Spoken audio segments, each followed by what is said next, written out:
Hello and welcome back to our final recording before summer ends. How sad. We only have errands and reflection left to do. And then step 3 will be gone in a flash. How unfortunate. I'm also just making sure my save is good.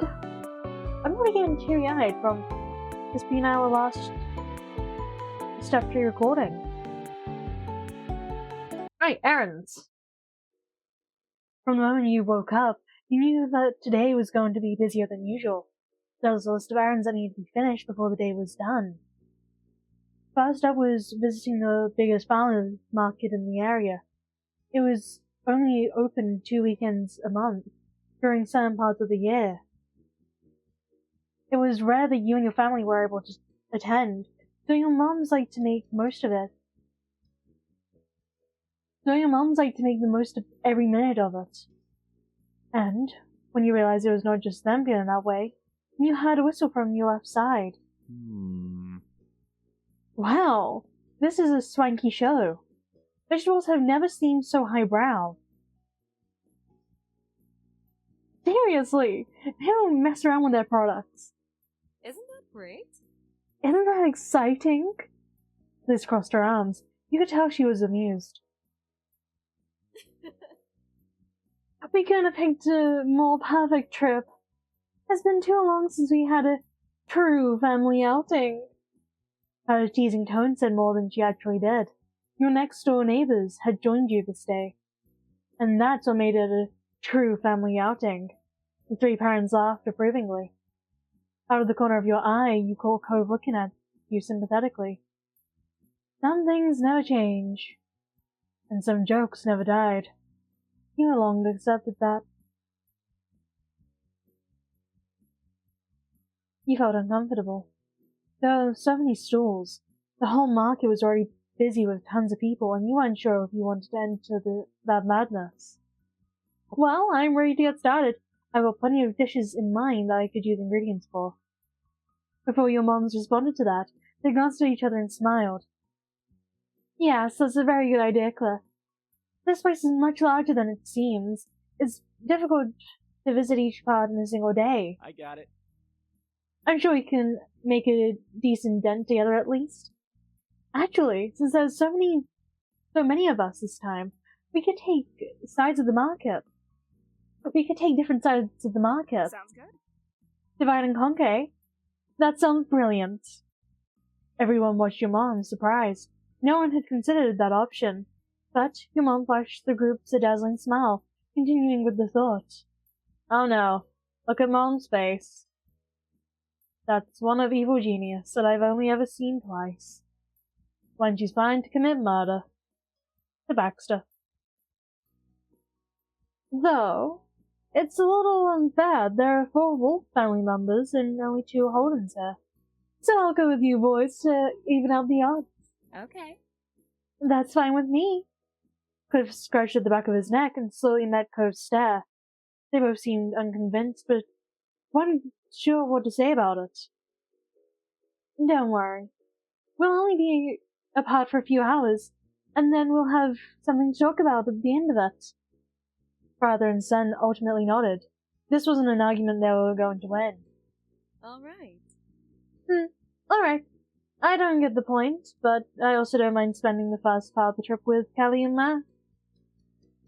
Ma clapped her hands together at that. Wonderful. Are the teens ready to go? You stayed silent. Noticing you were quiet, Ma hooked an arm around you. In a little side hug, you smiled softly. Thank you. Thank you, Callie.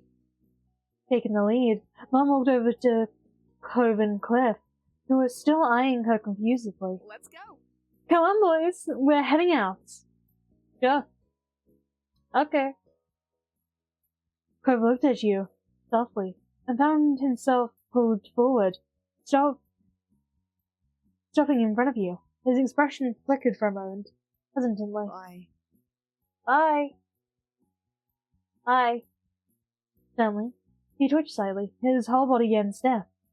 He jerked his gaze back at your mom, and you realized that she grabbed the hem of his shirt. He gave it a small tug before letting go. No. Time's a wasting, Cove, and I've known you long enough to be aware that you're one to linger. If I don't stop you now, you'll only drag your feet on the parting ways more.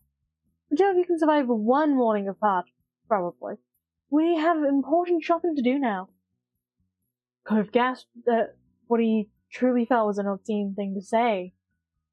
His face burned red, but that was ignored by him. He spoke with an impressed roll of the eyes. Seriously? You don't need to literally pull me away from Callie. I'm not that clingy. Mom sniggered with a shake of her head. Cove's eyebrows raised over at the reaction, and he turned to Ma. She went meet his eyes as she whistled innocently.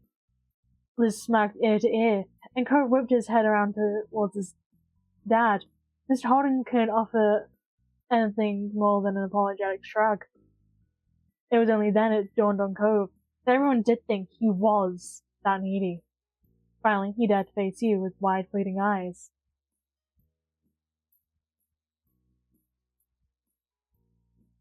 Cove is totally capable of being independent when he wants to be. He spoke very matter of fact, and fixed a stern gaze upon the group. Cove, meanwhile, beamed at having your support. Without thinking, Cove took another step forward, feeling drawn to you. Also, again, Mom grabbed the back of his shirt. She tried suppressing her laughter, but a few chuckles escaped. Actions speak louder than words. Cove's mouth twisted as he struggled to come up with something to say in his defense. His newly embarrassed all over again. Yeah, well, so what? That admission had Liz, your mom's, and his dad bursting into laughter. Cove grimaced and walked several steps from the group before stopping. He clearly wanted to move on, so much that he was physically moving away. He smiled softly and waved goodbye. When he noticed, Cove's mouth bent into a smile of his own, and he seemed to feel better a bit. See you later. See you in a few hours. Take care of yourselves. At that, Mom picked a direction and set out to the market with Mr. Holden and Cove following behind her. Grinning, Ma sent them off with a big wave. Liz gave a daintier goodbye wave herself. You thought things were only getting worse.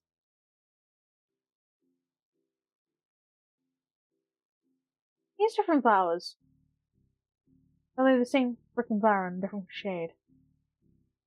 Those two definitely are, but yellow looks more like a sunflower to me. But it might just be the same flower in a different shade.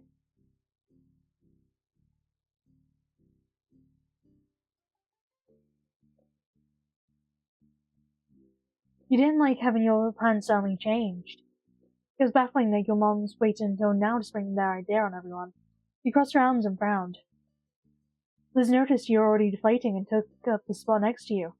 She elbowed you in a gesture that could only be encouraging when coming from an older sibling. Do you think there'll be any nice ginger around here? We'll have to find out. You nodded plainly, not having much to add right now. Ma led you both into the busy market. Some time passed, and your group had spent it browsing for the most part. There were only a few stores you stopped at, but otherwise, you were dragging your feet, trailing along behind Ma and Liz. At one point, Ma suddenly stopped. She put a hand on her belly and gave a half-hearted smile. I think I should have used the bathroom before we left home, like the two of you responsibly did. Just need to pee? Yes. Yes, Liz. I'll have to visit the ladies' room now. Did Liz and I go on without you? Ma craned forward as she struggled to pinpoint the direction she needed to go. She gently considered your suggestion. Actually, I might need help finding my way. Can you please come, Lizzie? You and your sister had shared a look over that. Why do that of all things? Hey. Ma, if anyone should go anywhere on their own, shouldn't it be you? You're the one needing a detour, and you're the parent here. Ma giggled, unfazed by the resistance. Liz, meanwhile, tipped the brow of her hat up, watching Ma skeptically. Soon enough, Callie will have to handle doing these kinds of errands on her own. This makes good practice. What? Mal hooked an arm around Liz and pulled her along. Have fun. Have fun. We'll find each other again later. Excuse me! You stood there stunned. You watched dumbfounded as they waded into the crowd. They were out of sight within moments, and what started as a group outing rapidly became you, entirely on your own.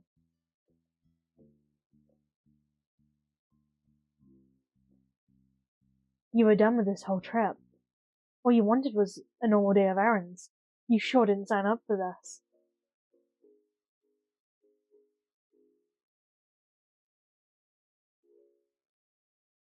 You found a place to sit where you were left. Matt had thrown you through a loop this time and you felt lost. You were grateful for a nearby bench. Taking a few deep breaths, you took the time to collect your thoughts. Absent-mindedly, you scanned the booth within ice shop. One hugged your attention. While most stores were selling various garden-grown foods, this one had an array of homemade fudge. There were even vegan options. You got closer to the stall. You sidestepped past a few of the people and got yourself right in front of the counter to get, for a bad luck. There was widespread dozens and dozens of delicately cut squares of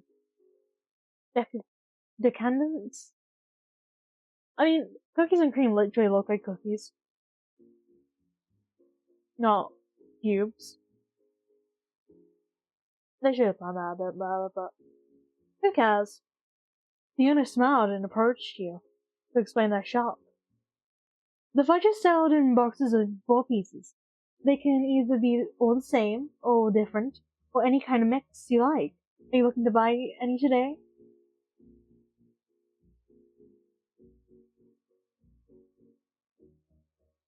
You wanted to get a box to share with everyone. The whole selection was too good not to share. You wanted to get yourself a box. Your mind was already filling with thoughts of sinking your teeth into the delicious fudge. There was no walking away empty-handed now. You wanted to get a box just for Cove. Looking at the treats made you think of Cove. You grinned, hoping he'd like what you picked out. And that was all. I wish there was an option to get something for Baxter and have a little extra added onto it, but like it's a non-Baxter DLC, and it's not a Step 3 DLC either. So I mean, that kind of makes sense. Yeah, I could use some fudge. I'm glad you came to the right place then. For yourself, you picked. Personally, I like caramel.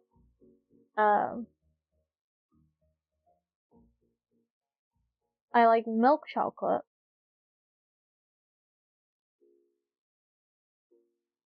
I do like mint, and I'm getting okay with dark chocolate, so it's not huge. And you could just do caramel swirl again. Yeah, then I really want to do this. For the group you picked, random ones.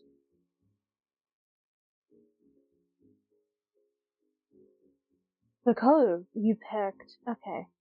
So Cove likes fruity things and stuff with nuts. There's plenty of choices I can do. Key lime pie, maple walnut. The fruity and nutty option. But I could also do chocolate peanut butter. That's nutty, I guess. And then do cookies and cream. The shop owner carefully put your order together. You couldn't help but try to imagine how Cove might react when you present this to him. Everyone else is definitely going to be happy when you regroup later. You paid and there was no stopping the large grin going across your face. Pivoting on your heels, you wove your way back into the center of the path. You pondered for a moment what you should do now, and the stores were catching your eye. What did grab your attention, however, was a head of familiar sea foam head sticking out above the crowd. You knew instantly it was Cove. He hadn't noticed you yet, but he was walking in your direction. He held a couple of bags tightly in his hand. Strangely, you couldn't spell your mom or his dad anywhere. You called out to him. Cove! Over here! He instantly stopped dead in his tracks. Alert, Cove's head snapped up, and his eyes searched the crowd until they landed on you. His whole demeanor brightened at the sight. Kelly! He moved through the passers-by awkwardly in an attempt to get through as fast as reasonably possible, nearly stumbling more than once. It only took him a moment for him to arrive. It was undeniably that he was shopping by himself. You stared at him confused. Where's the rest of your group? Cove crossed his arms defiantly, the bags twisting in front of him. Your mom took my dad and I ended up alone. Why are you by yourself? Mary and Liz abandoned me too. What? What? Can't believe this happened to both of us. They planned it. They had to. I don't know why. Are they pranking us? I don't know either. And you meant it. You couldn't fathom what your mums were up to. Cove shook his head, trying to clear his mind. Well, I guess things are up to us now. Yeah. So, his gaze wandered off. His gaze wandered off as if one of your parents might simply appear. If he kept checking, and you could tell he was still processing the situation. He scratched the back of his head, looking sheepish. You want to forget about whatever's happening and go shopping together?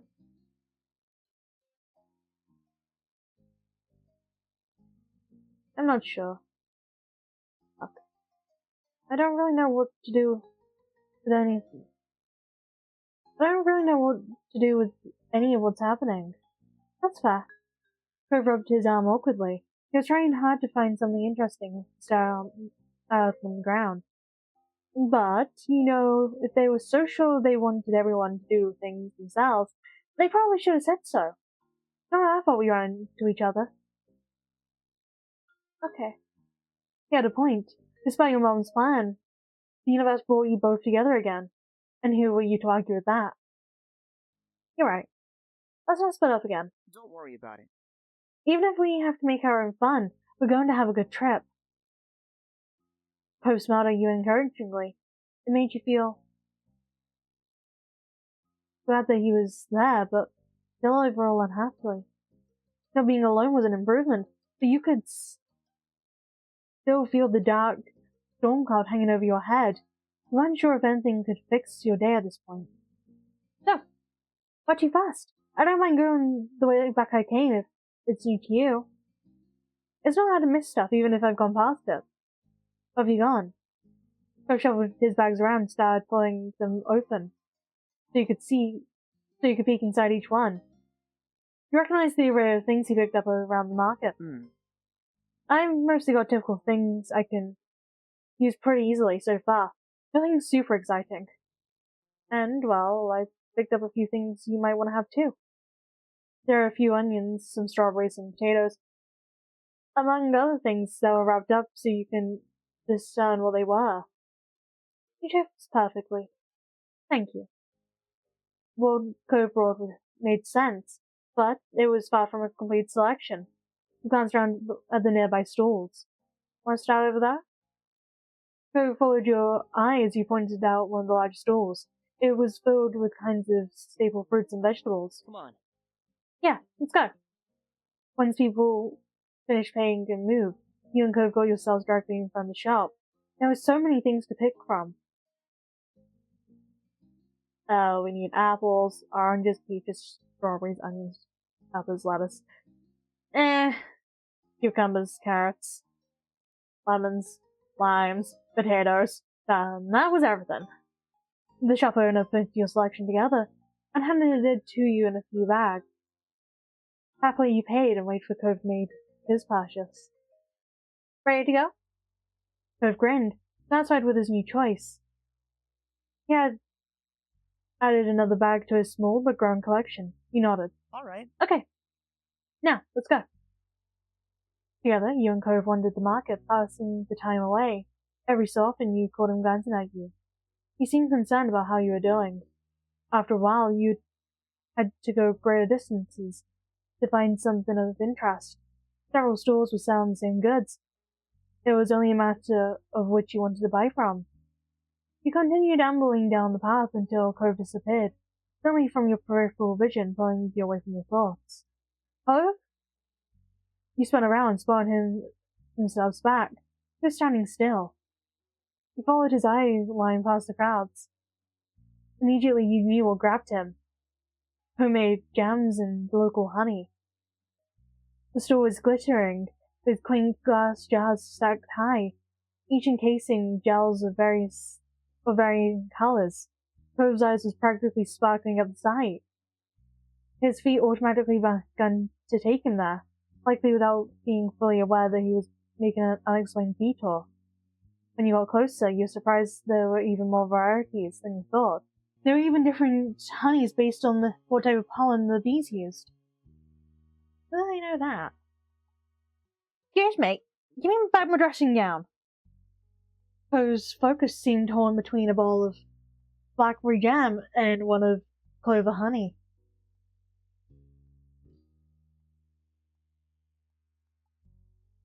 Do you want some honey? You said just to tease him. Dumbfounded, Cove nodded in response. His face was burning red. You grinned, way too pleased with your own joke. You thought things over for yourself too. Clover honey, orange blossom honey, spring wildflower honey, honey butter, strawberry jam, raspberry jam, blackberry jam, apricot jam, berry jam, plum jam, sugar jam. I've not actually had most of these. Strawberry and raspberry jam, probably. Normal honey, definitely. But that's store honey, not fresh honey. You paid and the shop owner started putting together your order. They carefully packed in a few bags with paper. Thank you very much. Amused, you watched Cove give in and just buy both the clover honey and the blackberry jam. He also went all in getting the spring wildflower honey and plum jam too. The shop owner thoughtfully wrapped each in a brown paper to protect them. Before putting them away in a bag, he handed the purchase over to Cove. Thank you. Thank you. You both stepped away from the stall. Cove didn't fail to notice the look you had been giving him, since he antagonized over his toast toppers. Hey! This doesn't go bad for a long time, so why not stock up? I could have chosen one if I wanted to. Sure. And I get it. Why do you think I got so many too? Go, then. As he began to stroll, Cove looked up at the sky. He smiled. It was sort of unexpected, considering all that it was technically an errand, and unexpected changes often upset him. But he was happy, and Cove liked doing this kind of normal thing. And you could tell Cove especially enjoyed doing these kinds of things with you.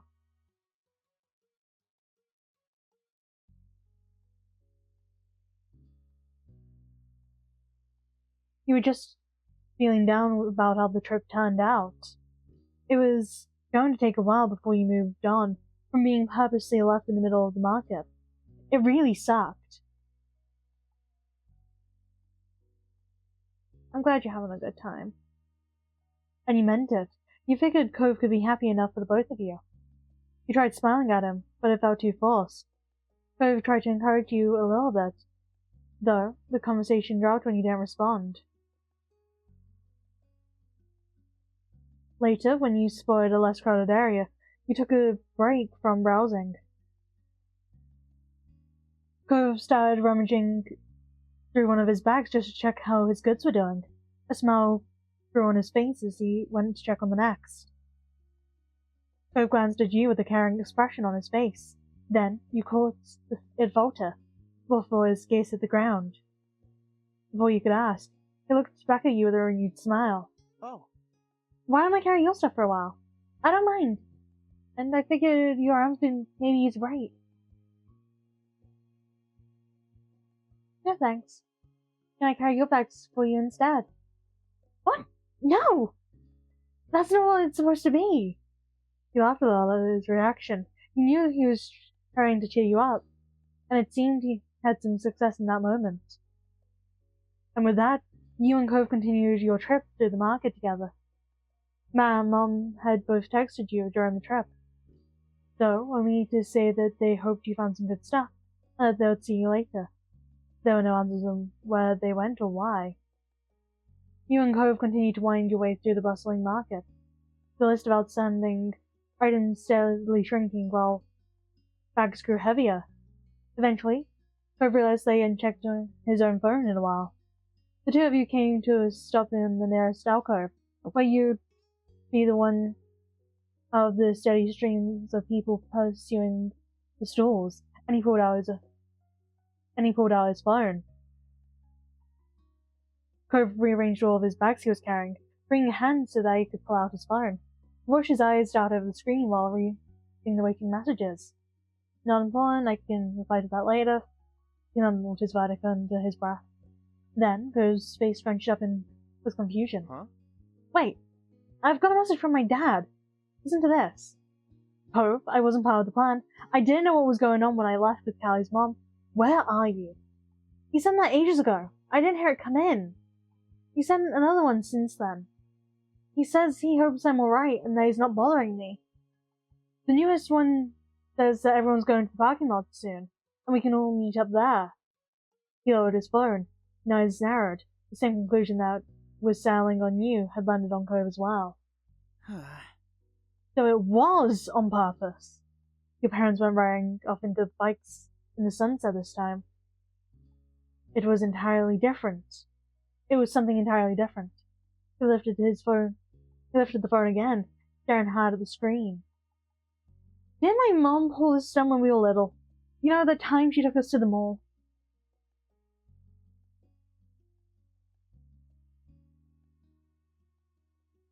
At least your mom said that she was leaving. Yeah, that's true. The crowd of people passing by stayed as noisy as ever, a sharp contrast to the silence that had fallen over young Cove. He was rubbing the screen of his phone against his shirt, wiping away the dust and debris. He continued scrubbing the screen long after anything could have remained, the action of poor substitute for pushing away the awkwardness of the moment.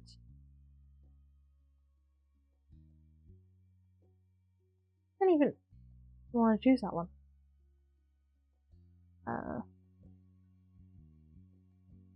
This whole mess was so upsetting to you. The deceit was unnecessary, worse than unnecessary. It stripped you of your opportunities to object.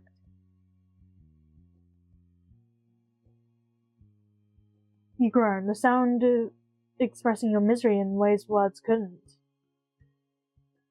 He laid his hands on your shoulder, grounding you. Cove's frown grew taut, his mouth stiff, serious line, but his eyes wide with concern. I'm sorry. I'm sorry about your mom's leaving you alone out here like this without warning. His speech was slower than usual. You suspected that he was choosing each word carefully. It was unnatural, but you appreciated that you didn't want to risk upsetting further. I don't know if you want to talk to them about this, but I can definitely back you up. I totally get it that it's sucky.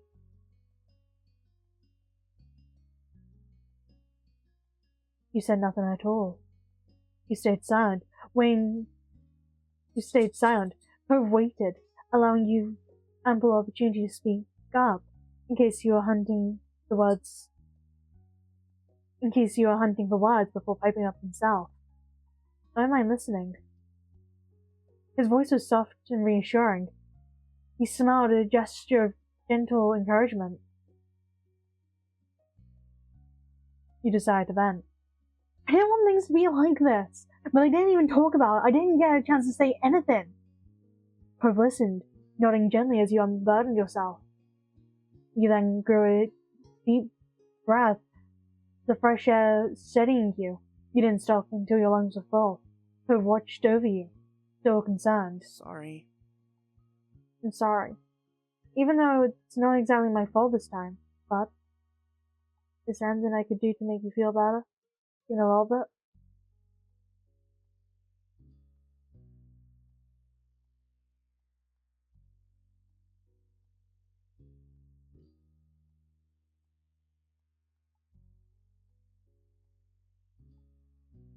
You shook your head. Cove nodded in concern, but he smiled. A simple, open, honest smile, and you knew he was willing to be there. After a moment, he stepped farther away from you. Face turned. Cove closed his eyes and took a deep breath. His brow creased. Then, furrowed deeper into a scowl, his arms tightly coiling together. So I did do something stupid. I knew it! His voice had taken on an exaggerated quality, but what truly distinguished it from Cove's typical speaking tone was the abundance of rage. This is such a chore. Parents are so dumb. Why do people have to go to places with family members anyway? I hate them. I also hate farmers markets. You got it instantly. It had been 10 years since Jeremy visited your... You got it instantly. It had been years since Jeremy visited your town for the summer. And he changed greatly nowadays, but Cove could never forget that experience. To this day, he continued to unleash his impersonation of Jeremy's younger self, whenever the moment felt right. He played along. Wow, what is wrong with you? No! I'm not wrong, actually. If you're as smart as me, you know that. Cove gave you a lopsided smile and the joke rest for now. Come on, we should probably go meet up with the group. You nodded firmly. You were ready to finally see them again. You didn't dally any longer, slipping back into the crowd and making your way to the entrance of the farmer's market. It didn't take long to reach the parking lot. Your parents, Mr. Holden and Liz, were already waiting there, and they waved at you as the both of you approached. Your own family seemed to be in pretty good moods, in contrast to Mr. Holden. He stared at Cove with open concern as you got closer. Hey, bud. Hey, Callie. How you doing? They spotted the grave expressions on your faces. It was no longer just Mr. Holden looking anxious. Worried looks were being traded around the whole group. Are you okay? Are you alright, sweetie? You looked at Cove, imploring him to be your voice. We'd be doing better if we hadn't been abandoned in a farmer's market by our own families. You saw your mom's frowning at his response, Matt glancing from Cove to Mom with blinking eyes. Just because Kelly is really laid back doesn't mean you can just leave them out of your plans and expect them to go with it every time. Matt hung her head ashamed, and Mom had a hand pressed to her cheek. You could tell they were quickly regretting their scheme. I'm so sorry. I am so sorry, Callie. Her words were full of emotion. Mom squeezed Ma's arm. We were just trying to make the errand more of a trip, less of a chore. Ma nodded. We didn't think you, Cove, and Liz would wanted to be stuck trudging around the market with your parents all day, especially not in the summer. But you're always very thoughtful and don't like leaving your moms behind, so we did ourselves. It was the only way for the market to not be... It was only going to be for the market, not the other stops. I promise. Still, you're right. No, you're right. We could have told you and let you make your own call. I'm really sorry. I really am sorry. None of us meant to hurt. I'm really To upset sorry. you. All gas, no brakes. We should have known better. Sorry. Ma ditched me too after pulling her iron potty brake stunt, but that helps. I want to go off to do my own shopping, as it seems they planned. Sorry. Sorry I didn't check back in with you. I wasn't thinking and just tried to blow it off. You quietly took in their stories of what happened. Over to the side, Cove was talking to his dad. Thanks for telling me something was up. Though I feel bad for missing the warning you set when you sent it. You're welcome. It's no trouble, Sport. I learned my lesson about making surprise plans. Cove smiled at his dad, who's holding laughing, cut Cove on the back. Not bad. Wow, we're really being outplayed today. You realize that you hadn't been nearly onlookers to the Holden's moment. Your moms were exchanging rueful looks. Liz had her arms crossed over her chest, patiently waiting for it to unfold.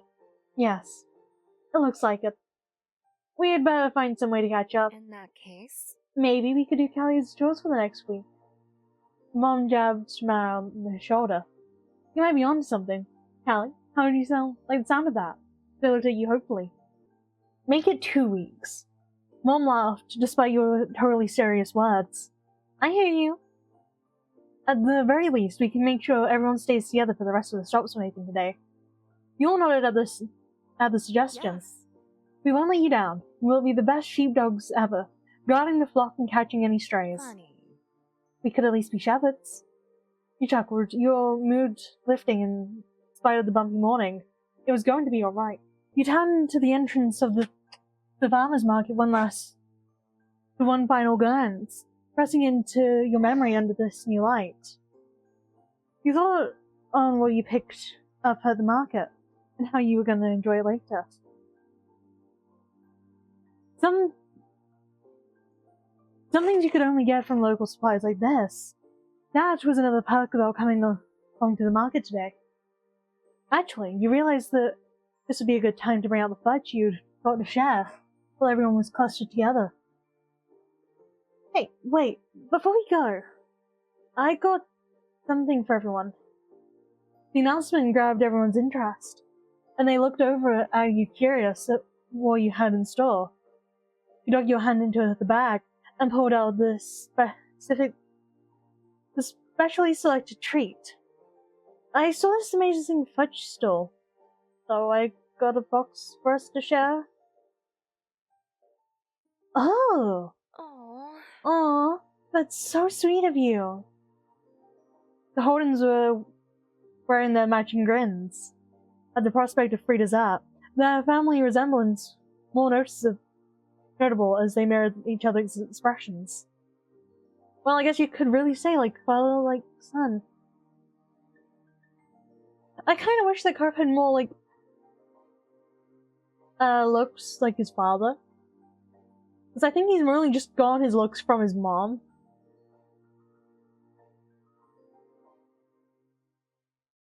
Like, there's not much that looks just like his father. Other than their hobbies and stuff. Oh well. Sweet is the right word for this. Thank you very much, Callie. Yeah, thank you. You're Great. fantastic. Great, can't wait to bust it open. We should save it for tonight. You can't properly enjoy a treat when there's still chores to be done. Besides, we don't want to make a mess with it melting in this heat. The others murmured their agreements and nodded, reaching a consensus.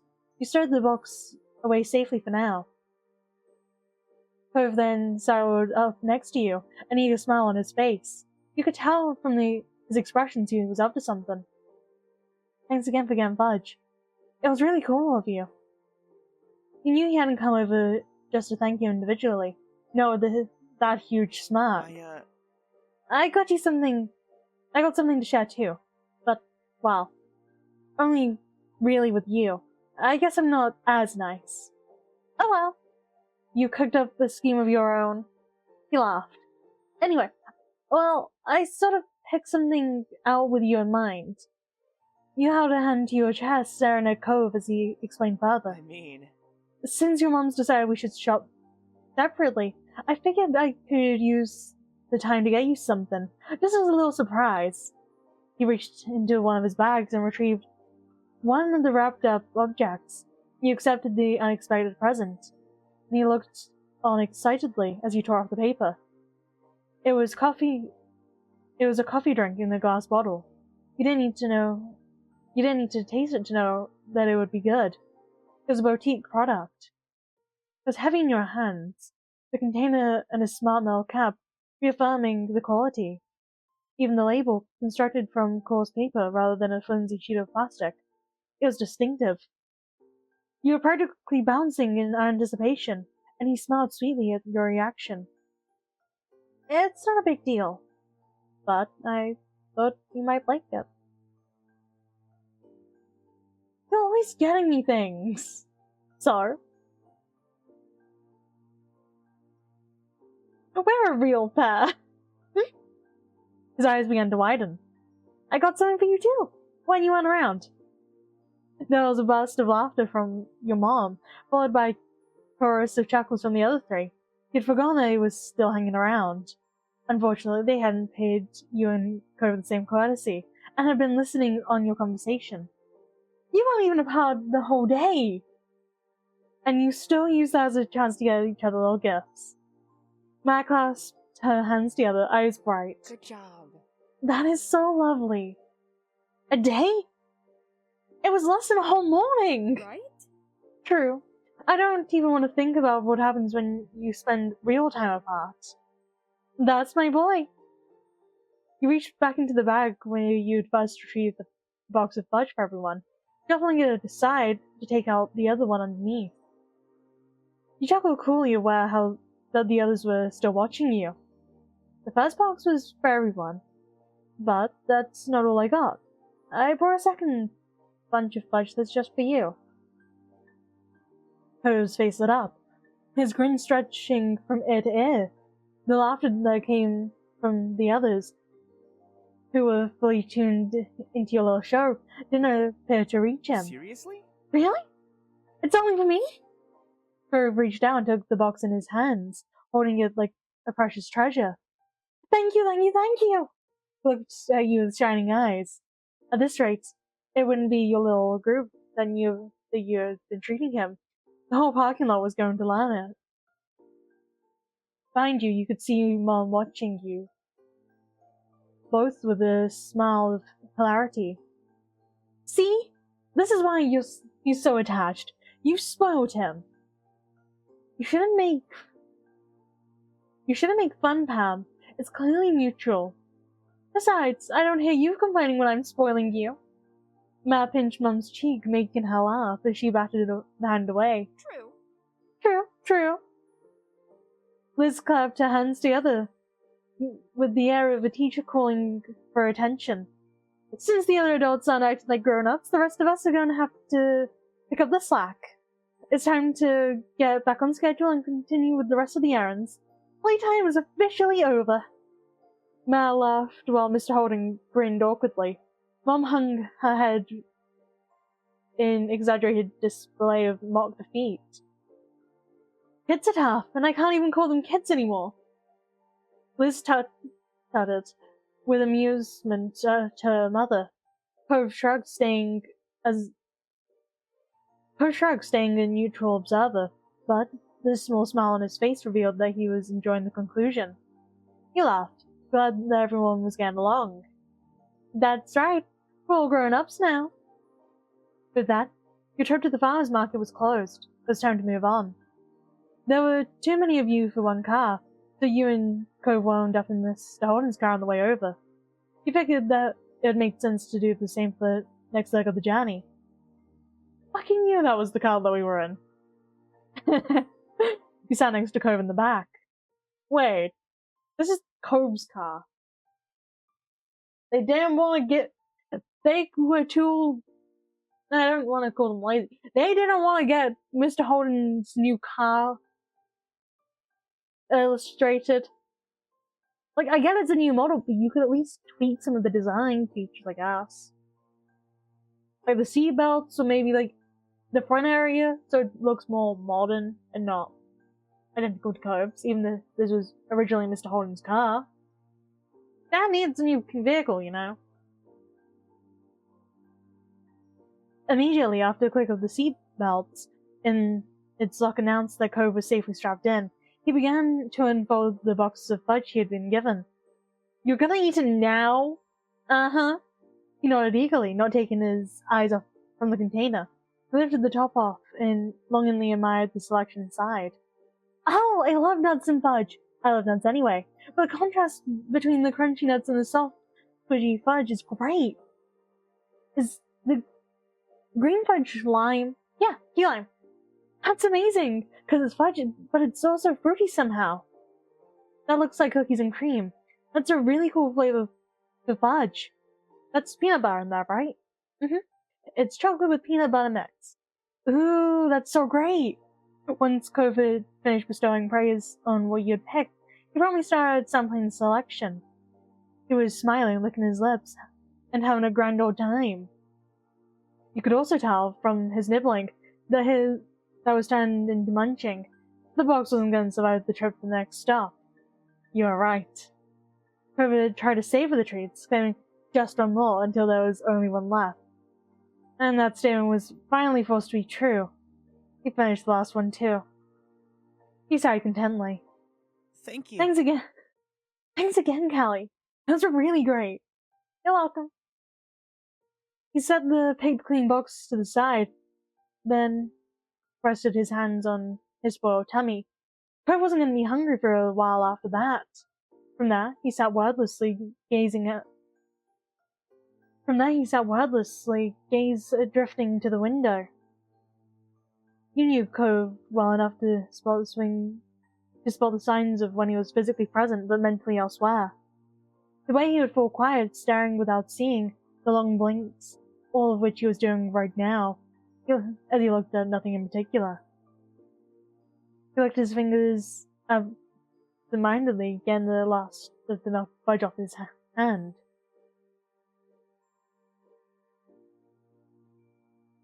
You were pleased that you enjoyed it so much. You closed your eyes as you pulled out the resolve to speak. You were miles away for a second. What are you thinking about? Cove idly rubbed at his face. Honestly, I was just thinking about how nice it is to know you. It makes life better and everything. Though he was turned away from you, his eyes were round and sincere. Not like this is a new revelation, but today was another reminder I'm lucky. I feel lucky too. He peeked at you from the corner of his eyes, still too shy to look at you directly. You smiled at him affectionately, electing an equally caring smile from Cove in return. You felt content securing your relationship with Cove. You wanted to save the drink for later. It was clearly special, and you intended to make sure you gave it the attention it deserved. You spent the rest of the day completing the remaining errands, all together as a group. You were glad that you closed the day with everyone. Matt had been true to her word and ensured that you'd spend the rest of the time with the Wolf family and the Holden family in one place. It had been a wonderful time. A lovely high note to end on. After finishing breakfast at the Holden's house, you and Cove retreated to his room to relax, before starting the day in earnest. Or perhaps you would take it easy for the whole afternoon. Neither of you had plans exactly, so you were free to do whatever came to mind. You were lazing on Cove's bed. It was so cozy there that you had to fend off the urge to fall back to sleep. Cove lounged in a similar ease manner. He had his phone open and idly scrolling through something, as you enjoyed one another's presence nearby. A burst of laughter broke the silence, hooking your attention and bringing it back to the present. You looked at Cove for an explanation. His eyes, now crinkled with mirth, were still locked on his screen. What's so funny? He finally looked at you, smirking.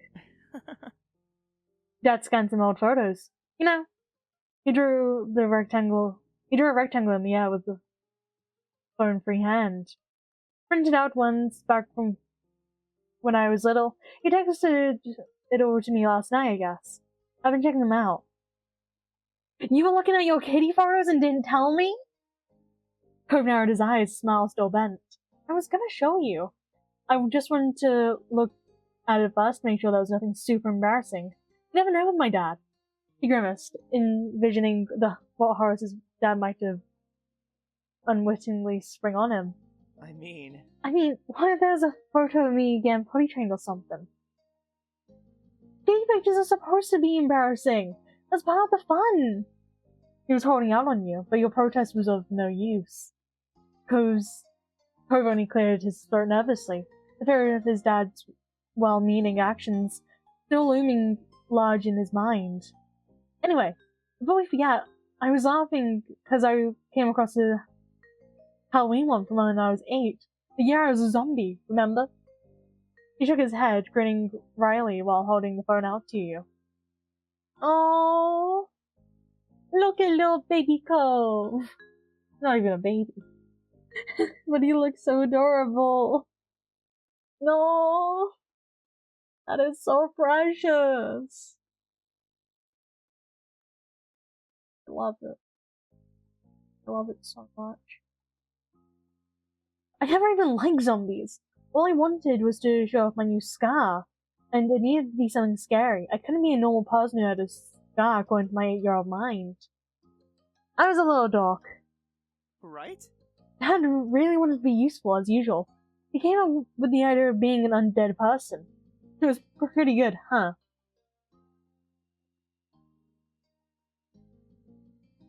I remember you got lots of extra candy when the adults realized the scar was real. It must have been your greatest Halloween haul ever. Cove chuckled at your reply. I can't believe how much larger my scar used to be.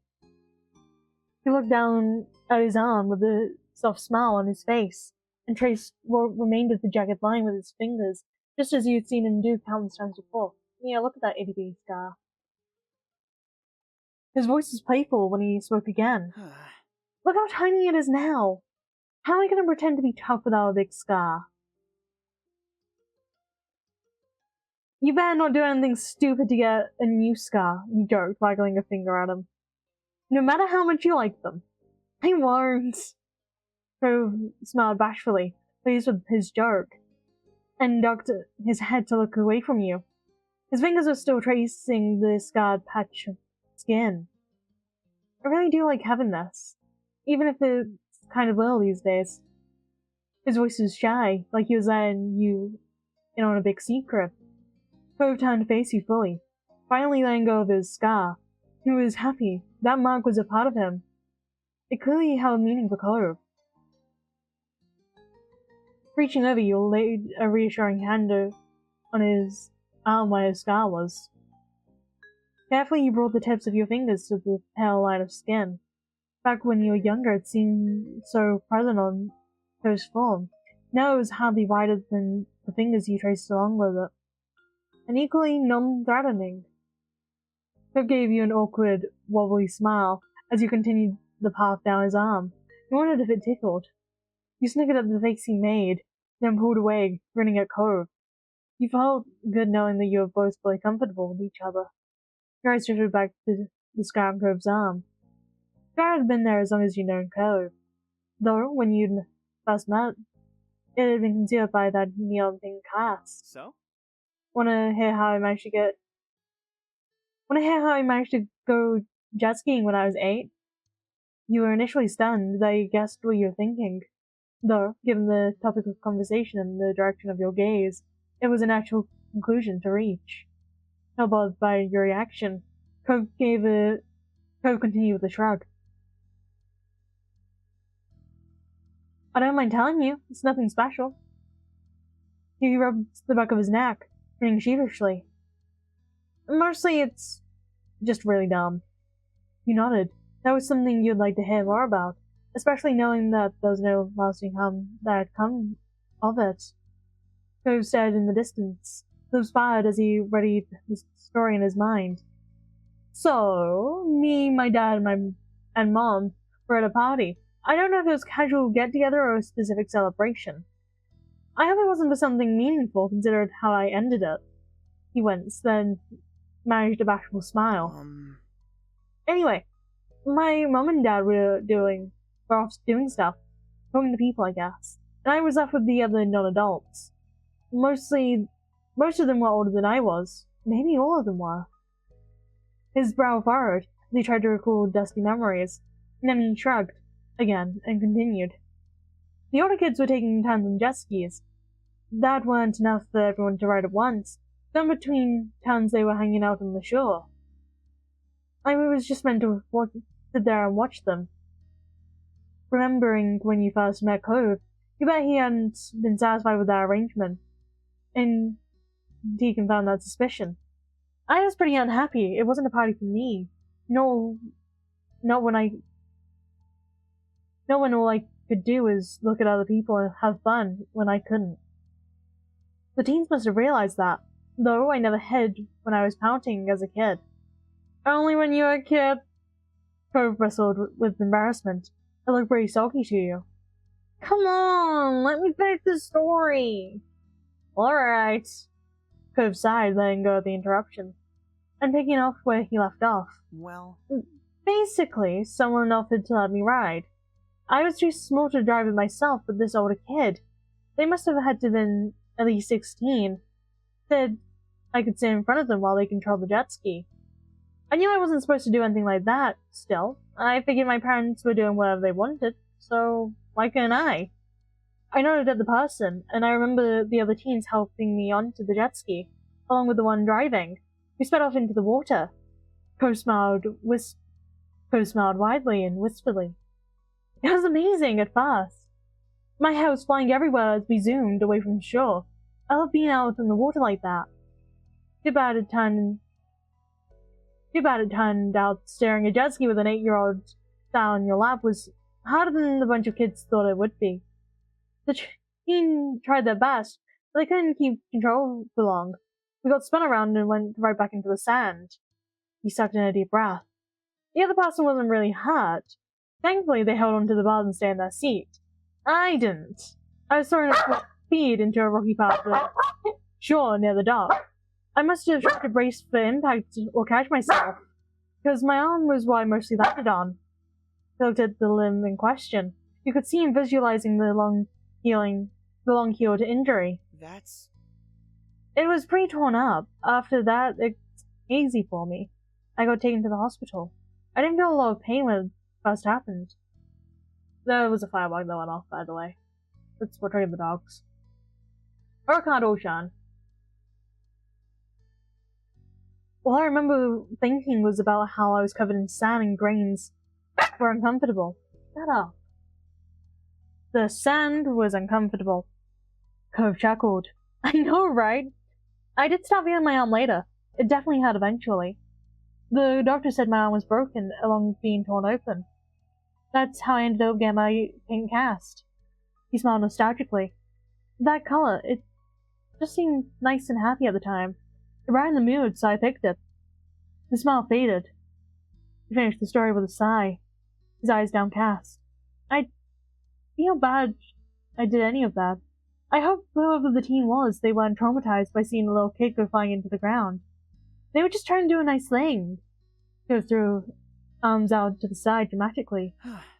I wish I knew who they were so I could give them a call and say that I'm still in one piece. But yeah, that's the full story. Right, 1, 2, 3! And up we go, right? No kisses. I'm trying to record. I'm so glad you were both okay in the long run. Yeah, boysy. That's the most important thing. Cove sighed again, the regret written plainly on his face. It was a failure. That's just the truth. He smiled flatly. But, to my credit, I think I've grown a lot since then.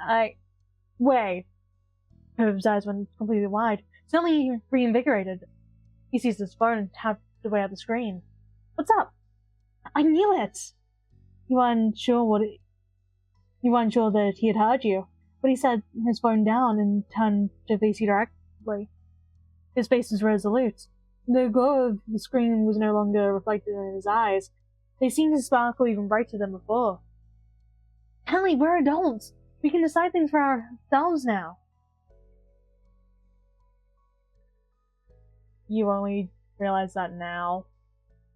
The age requirement to run a jet ski in California is 18, but we could totally do it. Let's use our adult powers for a jet ski adventure. Cove beamed, pumping the air with both fists.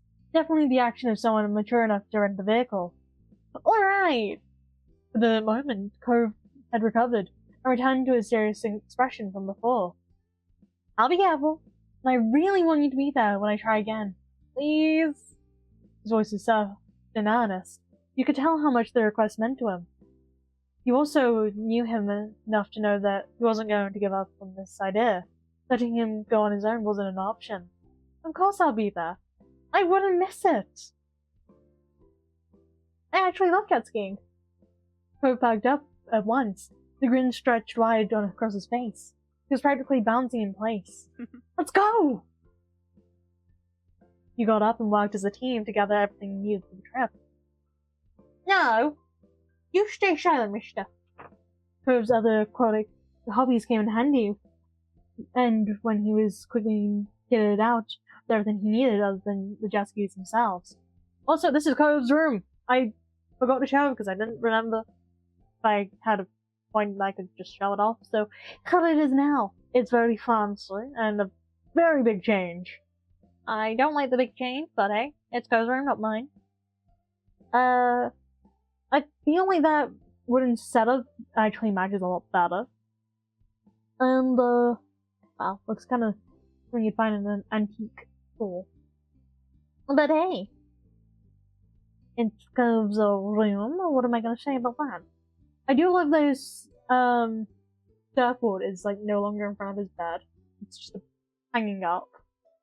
Like, it's a place where,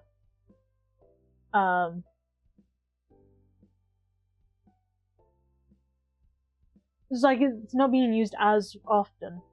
I also kind of wish the orange shell was, like, in this room.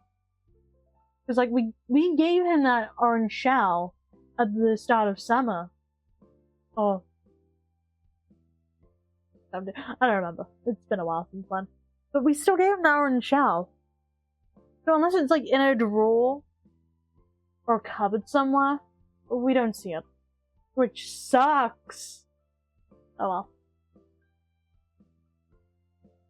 You needed to run him back home briefly, having dressed and prepared for the day that didn't involve jet skiing, but soon enough you were both ready and jumping in Cove's car. As soon as you got in, you learned that Cove had used the brief time apart to locate a rental store on his phone. You caught his eye and you clicked your seatbelt into place. Excited, you held a hand out. Cove slapped it in a high five before saying off. What? You and Cove soon arrived. The ocean was perfectly inviting today. The deep blue of the ocean glittered under the clear sky while the tide rolled in and out at its leisure. I'm so excited for this! Oi! Boise! Down! You're not supposed to be trying to climb a coffee table. You were just as bummed as he was. Seeing how pleased you were, Cove grinned at you. Hey. No! Don't you get angsty at me, mister. Oh, hey! Want to say hi to my dad while we're here? I've already texted my mom about the plan. He's working right now. You remembered how close his shop was. It wouldn't take any longer. Even by walking. It wouldn't take long even by walking. I don't know why I said longer. Sure, we can do that. Okay, you two play together. I'm keeping my feet warm. Oh no, both of you are now in cold air. Do this. Yeah, we can do that. Mr. Holden was a great guy, so you were happy to check in on him. Sorry. I need to get a longer dressing gown. I'm using my dad's. Well, I kind of stole it a few years ago. And then lost the belt. Oh well. Thanks. Sorry it might be kind of awkward when he hears why we're here, but it should be alright. I mean, my parents forgave me a long time ago for that amazing stunt. But I don't want to be scared of jet skiing for my whole life because of it. If you want up, you can jump, bro. I know you can do it. You wondered which of Yuko was trying to reassure. It was only a short walk down the dock to Mr. Holland's scuba shop. Cove breezed in, is familiar with the shop. I swear, my English will get better one day. Cove breezed in, as familiar with the store as he was with his own home. Come here. The place was quiet, empty aside from the couple of customers quietly browsing, and Cove's dad behind the counter. Mr. Holden looked up. His friendly expression spread into a grin when he saw who had just entered. Hey! Hey, Callie! Hey, Spawn! What brings you all the way out here? He cast an eye at the two of you. At the way the two of you were dressed. Judging by how you're decked out, I'm guessing... scuba diving? There's plenty here for that. What can I help you with? Crow chuckled, amused by how quickly his dad seized up on a favorite topic. Or maybe it was just how his dad always fell over himself trying to be useful. Hi, Dad. We're not doing that this time. We've sort of decided to go rent a couple of jet skis. The phrase jet skis had set Mr. Holden's mouth in a taut line immediately. Jet skis. He echoed the words, as his eyes instinctively darted to the scar on Cove's arm. The scar in which you can't see. That's when Mr. Holden started to speak several times, each attempt quickly abandoned. Cove smiled encouragingly, trying to not add to his father's worries. Don't worry about it. I promise I'll be careful, and Kelly will be there too. We always look out for each other. Mr. Holden pinched his face back into an unconvincing smile. Right. Alright, you're a whole lot bigger now than you were Alright, you were a whole lot bigger now than you were back then. Heck, you can drive a car and everything. I'm sure you and Kelly will have plenty of fun. The worry still echoed out in his voice, barely concealed by the positive words, but Cove was buoyed by his father's support. Yeah, we're all set. Well, we're all set. We only stopped by to say hi and let you know since we're all over here. Mr. Holden beamed, obviously moved by his son's simple consideration. Wow, you're so thoughtful. Thanks for taking the time. Cove gave his dad a crooked smile, shaking his head bashfully. He had long stopped fighting his dad's effusive phrase, but that didn't mean he had ever become good at accepting it. Mr. Holden simply laughed at his son's response. It'd be great if you could keep me in the loop while you're out there too. Just text me to let me know if it's going well, or anything. I will. His dad smiled more easily. Great. I don't think I got the tone right. Cove rubbed at his arm, causing Mr. Holden's eyes to momentarily twitch back to the childhood injury. Bye. We're gonna head out. See you later. Take care. See you, Mr. Holden. Mr. Holden waved you off as you left the store. Alice brain. Oh, well, that happened at night. That's fine. The pair of you headed back to the docks, walking side by side. After your feet hit the boards, Cove face fell. Glancing over, you saw him looking down over at the water. That wouldn't have been unusual if his expression hadn't been so somber. He wasn't geared up with anticipation or even nervousness, but with an uncharacteristic lethargy. Something was weighing heavy on his mind. You're going to walk right off into the sea if you don't pay attention. Huh? He blinked, startled by your interruption, his rumination. Sorry. Oh. Sorry. He sighed. Though you tore his attention from the ocean, it gradually drifted back to the water. You cleared your throat, unwilling to lose him again. Sorry. Again. He put his hands to his face, rubbing his eyes wearily. Here I go, thinking everything's resolved with what's happened, and we can have fun, but I just can't enjoy anything. I had to find something else just to get stuck up in my head. You having second thoughts about jet skiing? No. No, that's not it. The ends of his lips were drawn into the beginning of a frown, like grey clouds clustering to signal a coming storm.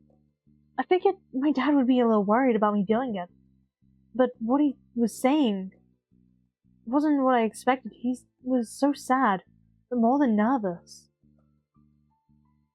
I think he feels bad, and now I feel bad. But it isn't as if I'm the only one who ever does something stupid or gets hurt. It got me thinking about that time. It got me thinking about that whole time. That's when I realized it. It wasn't long after the accident that my parents separated. Hadn't you noticed that before? Well, I kinda did. But not exactly in the way I'm seeing it now. As a kid, I didn't think about consequences of my actions, you know? Or how what I did impacted other people. Like, why should anyone care? I'm just the one doing it, not them. That made no sense. And I still cared when other people did things that I didn't like. I was 8. I'm mostly just mad at nothing that felt like it was in my control. But I was 8. I mostly was just mad that nothing felt like it was in my control. Could tell that he was building up to something, so you nodded for him to continue. I was pretty difficult to deal with because of that attitude. But looking back, I think that's what saved me from something a lot of kids go through. Blaming themselves for their parents' divorce. It never crossed my mind that anything I did made a difference on my mom and dad's relationship. They would do what they did no matter what. Now though, I guess it's kind of hard to ignore that thought, huh? I mean... That situation was already so hard, and I wasn't a good kid, so... He left his words adrift as he looked down, the conclusion unfinished. It was set between you two. But only for a second. Poe pulled himself up to his full height, his chin held aloft. Whatever he decided, he was resolute. I'm going back. I've got to talk to my dad. I'm not letting things be like this before, where I just feel crappy and refuse to even tell him what's going on. That doesn't work for either of us. You go ahead if you want. I won't mind. I still really want to do this, and I'm sure I'll be okay.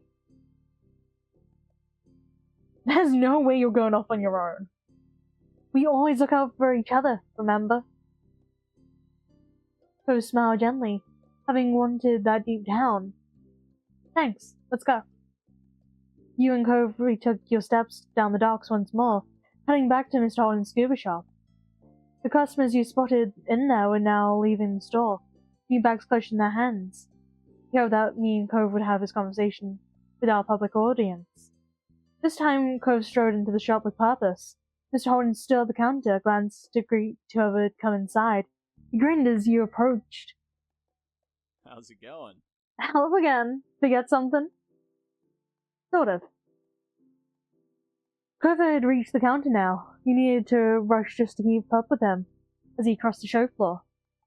Mr. Holden raised an eyebrow, taking in Cove's shifted attitude, and chose his next words with care. Is everything alright? Cove swallowed, not initially answering.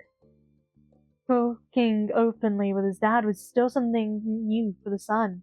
You knew that he was struggling for the right way to begin. I wanted to ask about what happened. Mr. Holden winced as if the word struck him physically. The accident? No, the divorce. The pained expression fell from Mr. Holden's face, wide-eyed, his jaws slack. He gaped at Cove. Huh? Why? Cove glanced over at you. As your eyes met, you saw him draw confidence by having you by his side. He turned back to his father. I want to know the truth. His tone was grave. Didn't we get into the accident and how your marriage? If I hadn't done it, would you and Mom have gone along better? No! Hell no!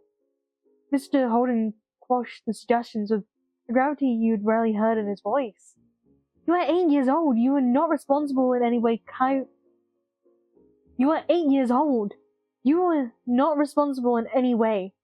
Harry and I should have protected you. I can understand why you're feeling that. What happened was so horrible. How could it not have had an impact? It did. It was a reflection of us as parents. The relationship between just your mom and me was separate and already unsalvageable. Cove turned away. His brow still furrowed as he looked at the floor. Well... Maybe I'm being anxious, and it's taken over, but it wasn't just then. I'm always causing problems. He plowed on, unwilling to give up without explaining his worries. What if it had been easier to raise? Or if you had me later on?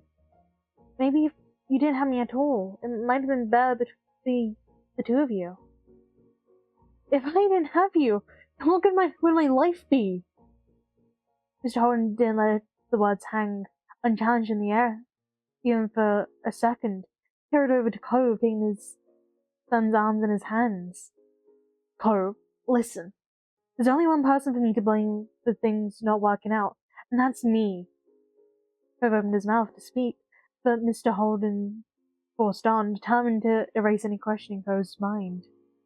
I'm not saying this to dishonestly push accountability off someone else or throw a pity party for myself. You want to know the truth? You want to know the truth? So that's what I'm giving you. Your father is the reason our family couldn't stay together. You think you caused trouble? You should have seen me at your age. You're such a good kid. I can hardly believe how good you are. Mr. Holden's eyes were misty as he squeezed his son's arms. There's nothing, absolutely nothing, you need to blame yourself for. I'm sorry, Cove, to you and to Kyra. Mom? Yeah, your mom. His pained face eased into a bittersweet smile. Kyra. She was just so smart, and driven, and completely bursting with life. As if she could do anything. You know, there wasn't a single solitary person who didn't even want a piece of her attention. Just catch her eyes for a moment. But, for some crazy reason, he had a soft spot for my 17-year-old screwed up self. That's when we first met. Though it definitely took some time before I managed to ask her out on a date. Mr. Holden shook his head, the smile melting as his recollection became solemn once more. Then we'd only been officially together for about 6 months, when we found out we were having a baby. I was so worried, so scared. He was so brave. He was my rock. But we both knew the road ahead was going to be rockier. When we got married, I didn't see it as a dream come true. I wasn't about to start living my life in the only way I could imagine doing so. I thought what happened, and throwing my cards in with a girl like her was worth the risk. He grimaced, the sentence soured in his mouth, regretting his past perspective. I've been taking care of myself on my own, and getting by. I've been taking care of myself on my own, and getting by. Then, all of a sudden, I was gonna have a wife and a child. So, I thought, alright, I better step things up and take care of us. And that's what I did. Sort of. He rolled his eyes. I made money, kept a roof over our heads, and put food on the table. But I was always busy, focused on taking care of things, that I didn't stop to consider what anyone else was thinking, or they actually needed. I made every decision about what I did, and, as a result, what happened to the family by myself. Never asking what your mom felt, or wondering if she might have an opinion. I'll tell Kyra about the great place I'd found, and how we would be moving there in the same breath. Or that I'd spent all our savings and taken out a loan to start this business we're standing in, and even more nonsense. Anything I felt I needed to do, I did. Kyra couldn't even ask where I'd been all day without me rolling my eyes, like she was being a nag. I was making sure we didn't starve, obviously, right? Couldn't she trust me? He sighed. His head hung low. God. She went to school part-time while raising you. Really knuckling down. That didn't matter to me back then. She could have spent her days laying in bed not dying, and I would have felt the same. I didn't care. I was going to get it all done on my own either way. It's so stupid. I admired her more than anyone when there was nothing at stake. Yet, as soon as responsibilities were involved, I couldn't let myself rely on her. He combed his hand through his hair, searching for an understanding of his own younger self.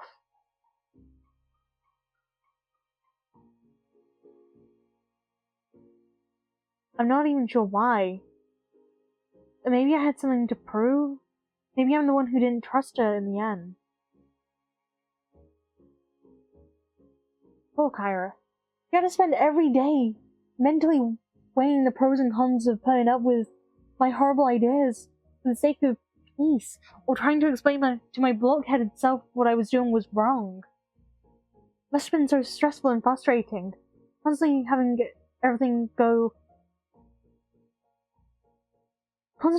to let go of everything. Constantly having to let everything go.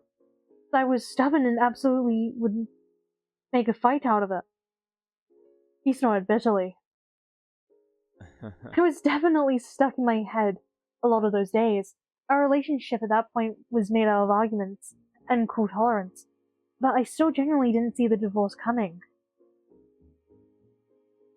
We made it through the first few years, and after that, I never considered it ending. It was just how life was. In retrospect, it was clear that Kara kept thinking on it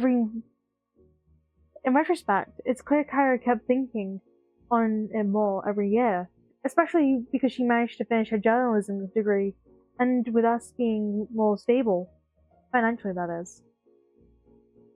She thought of everything. She even timed it right when your school ended for the year, so the process would hopefully feel settled before you had to worry about classes again. We were already talking about it before the accident ever happened.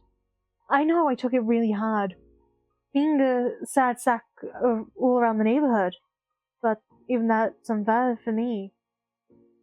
But even that is unfair of me.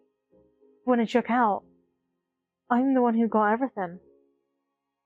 Harry didn't want to leave you, Cove. She never would have. I'm certain she felt like she had no choice but to end the relationship. The business was doing really well by then, so I had an easier time making a living. She was between jobs, and when she did get a new job, it meant she would be traveling all the time. That's why she willingly accepted me having full custody. She didn't get to be there with her child for so many moments, and you had to spend half of your life growing up without your mother. It's my fault. Mr. Holden closed his eyes briefly, as he took a breath. So, that's it, the story of Cliff and Kyra's marriage. Not exactly a fairy tale, but I want to be clear. He saw his grip on Cove's arms tighten.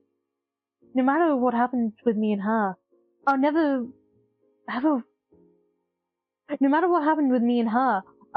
ever want to miss out on being your dad. Cove's throat bobbed as he swallowed. His eyes glistened glossy with tears that had yet to fall. He blinked quickly, trying to hold them back. Thank you for telling me. His voice was hoarse, a little more than a whisper. Mr. Holden brought a hand up to his face and lightly nudged Cove's chin. You're welcome. You're grown up now, right? You deserve the truth. At least, that's what I can do for you. Cove managed a fragile smile. Thank you for taking care of me. For all of it. Mr. Holden brushed off the compliment with a wave of his hand. No worries. It was nothing. Look where we ended up. I've got this whole entire store, a house, friends here, a very thoughtful son. It's all good for me. I'm so glad. I'm glad.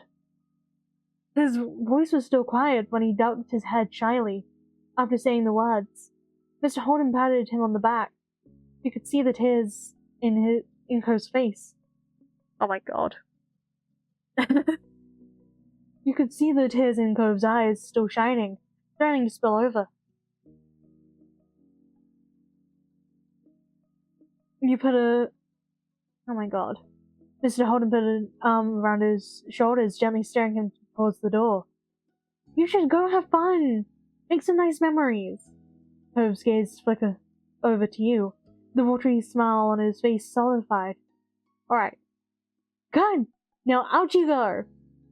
Mr. Holden nudged the two of you out of the shop. You both walked silently as you returned to the docks.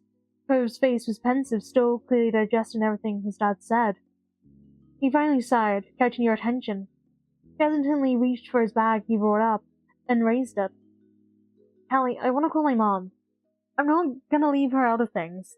I want to know what she thinks about what happened and all of that. He fiddled with the straps of his bags. It still remained closed shut. It's not like I don't trust Dad. It's just Mom's thoughts are important too. I get it, Cove. There are two sides to every story, after all. Just like there's two sides to a coin. He seemed relieved that you understood. He knew he didn't want to be bothered with another delay. Thanks. Then I guess there's no time like the present to ask. Thanks. Then I guess there's no time like the present. Time to ask. With that mini pep talk, he finally opened his bag and found his phone. Cove unlocked it quickly with the tap of his favorite contacts. He called up his mom and put it on speaker as it dialed. Harry must have had a phone close by because she answered almost immediately. Cove! Cove! This is a pleasant surprise. I thought you'd be getting back to me later. Hey, Mom. He paused for a second, then looked at you. Oh, his phone's white. We've never seen his phone before. I thought it had been blue. You're on speaker with Callie, too. Hey, Kyra. Oh, hello. I'm popular today. Well, what's going on? Don't keep me in suspense. Are you a pro jet ski already?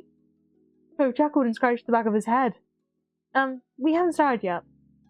Actually, there was something I kind of wanted to ask you about. Really? Really? I'm intrigued. Her voice was bright and excited. Cove moved the phone closer to his face so he could speak softly, aware the tone of the conversation was about to change. I was talking to Dad earlier. It was about your relationship. And why you both divorced. Ah. That one syllable had lost all her earlier energy. Cove tightened his grip on his phone. It does make sense that Pass would come up today. Yeah. But he tried to brighten up the mood again. You weren't used to him being the perky one of the two. You could only imagine it felt strange. You could only imagine it felt like a strange role reversal for him. Dad said you were really amazing. He admired you a lot.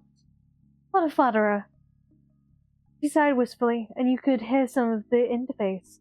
Maybe she'd shaken her head. You couldn't tell for sure. Oh, Cliff. He bundled himself through regular, everyday adulting and social situations in astoundingly charming ways. Yet, somehow, at the exact same time, he was ambitious, slightly shady, under-the-table type of man when it came to making his living in the world. So, essentially, your father was an absolute heartthrob for someone such as myself. Cove and Kara laughed delicately. The tension was broken into something lighter, more familiar between the two. It's cool that you both have nice things to say about each other. I agree, baby. She took a moment before continuing carefully.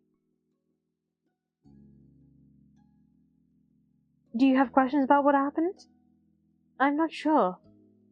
Cove squinted through the phone in his hand, and he tried to think, his free hand brushing through his hair.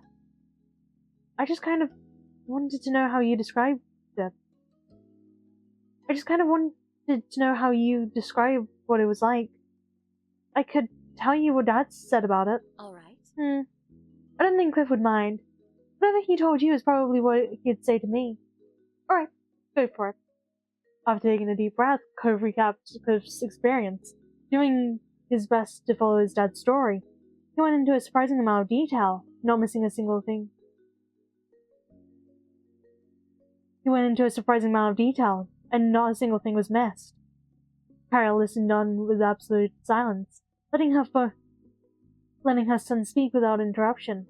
When Cove finished, he took another deep breath to inhale of air.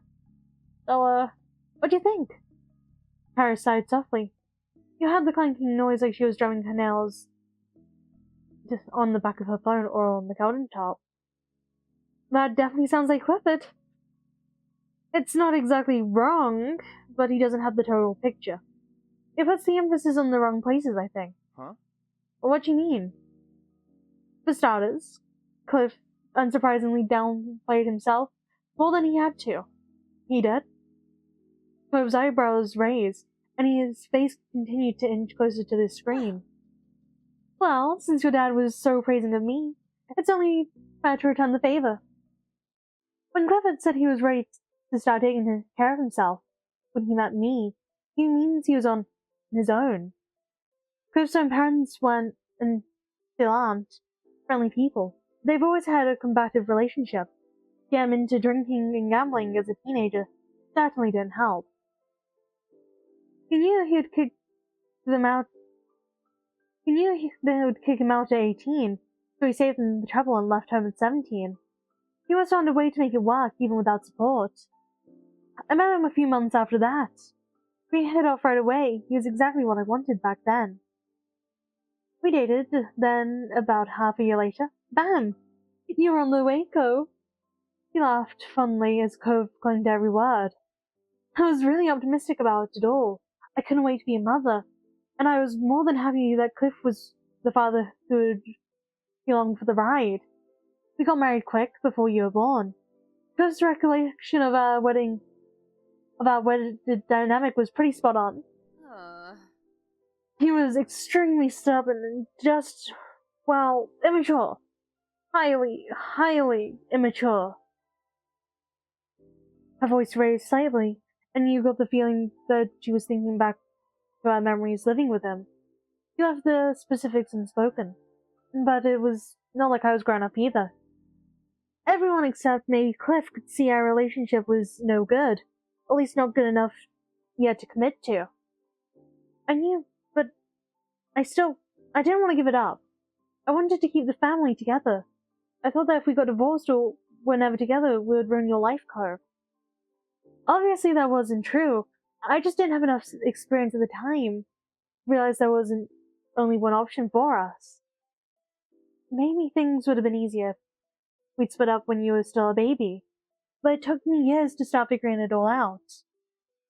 Cove nodded, even if his mom couldn't see it. Thinking hard about something, he was likely remembering his own experiences back then. We were married, but never seriously loved each other. We hardly knew each other. I didn't mind that Cliff never viewed marrying me as some kind of dream come true. I honestly just appreciate that he tried to give my hastily made life plan a shot. I was the one who proposed after all, got down on one knee and everything. She huffed slightly, something between a chuckle and a sigh. It's very funny and a little sad that Cliff still doesn't know why things changed between us. It's obvious to me, but I guess he does know deep down. He just never consciously made the connection. It's alright. I'm not even mad that you didn't stay the same towards me. Love makes everything different. But you said... I know what I said. She interrupted before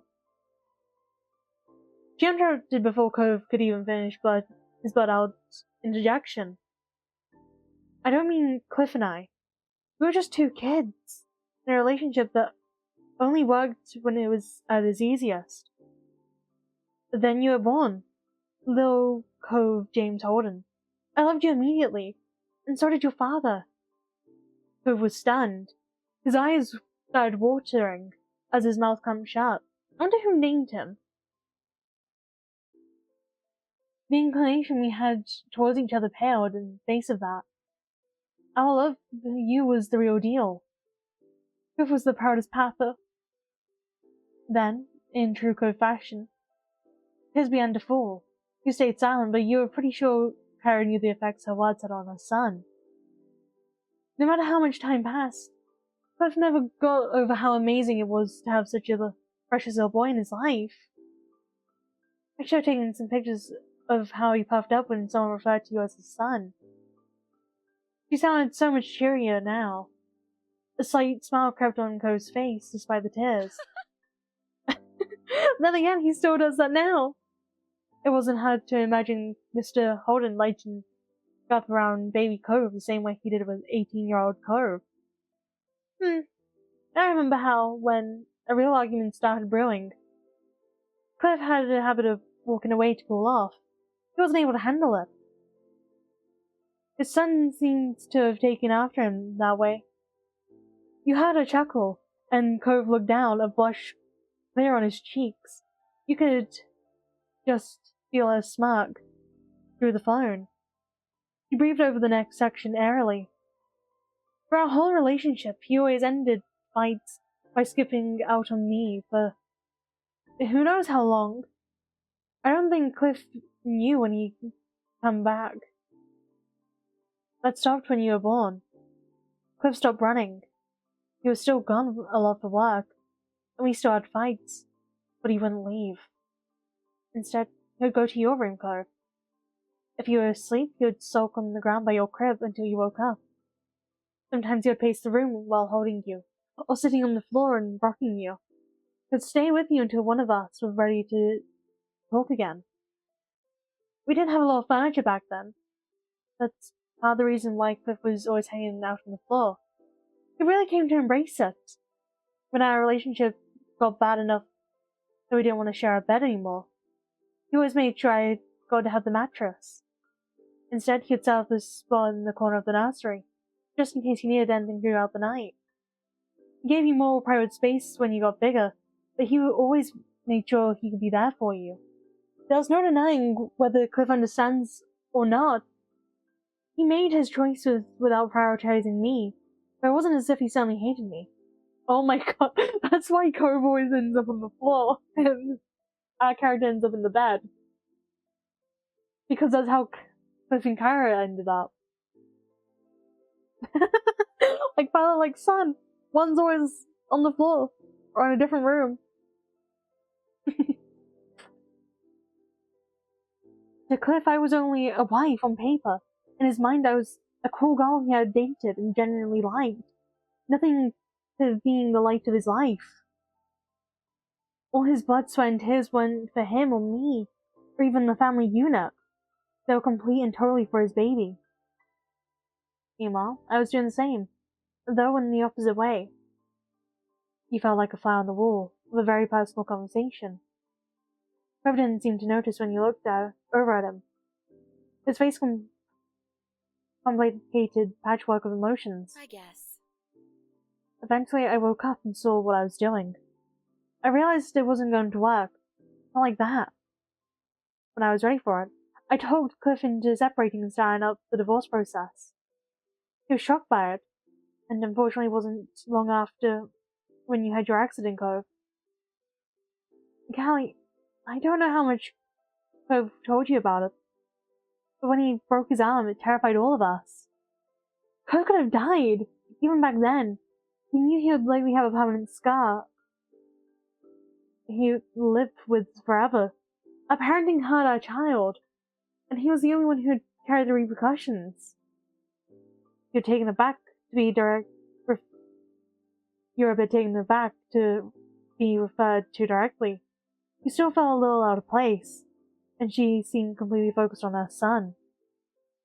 Hope grimaced. The hand holding his phone shook. Mom, Kara continued as if she never paused. It was heartbreaking. And then, on top of all of that, we had to put you through your parents breaking up. Taking that back was an option despite the timing. It felt like everything we had worked so hard for to make you happy was for nothing. I chose to believe we fixed our lives from there, but to Cliff, it seemed hopeless. He failed his son. It was easier for me in some ways. I had my family to lean on. That made it feel less daunting, less impossible. Cliff only ever really known about Cliff had only ever really known about being on his own, by the happenstance of his birth, and then by choice, when we broke up. He knew he was going to have the pieces of what was left alone. I wanted to be there for him, even after everything. But I was the one divorcing him. That was impossible. I never meant to be. I never managed to be someone he truly relied on. And I had to remember that wasn't changing. As weak as it felt at the time, I still tried not to let any of that show you, Cove. He did what he could to keep your spirits high about the move, your new house, the scar, everything. So that's why. Cove trailed off, and misunderstood the impact of his injury. Cove trailed off, and misunderstood the impact of his injury had on his parents. He was reminded of something that made more sense now. Mr. Holden had been so helpful with Cove's old Halloween costume because he didn't want Cove to be saddened by the scar. It was clear Cove was coming to the same realizations. Now, with all that said, if Cliff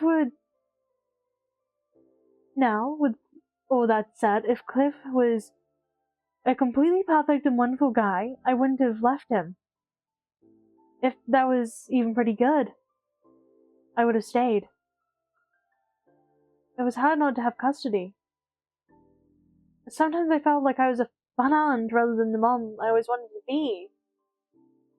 I may have overcompensated a little at times because of that. She forced a laugh, but it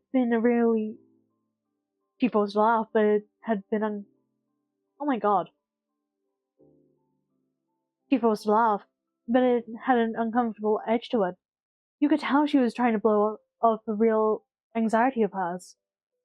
Cove looked ready to say something, but his mom kept talking, kept moving forward. Still, it's not Cove's fault alone. Oh my god. Wrong person's name! Still, it's not Cliff's fault alone that our relationship didn't work. We were always better as co-parents and spouses.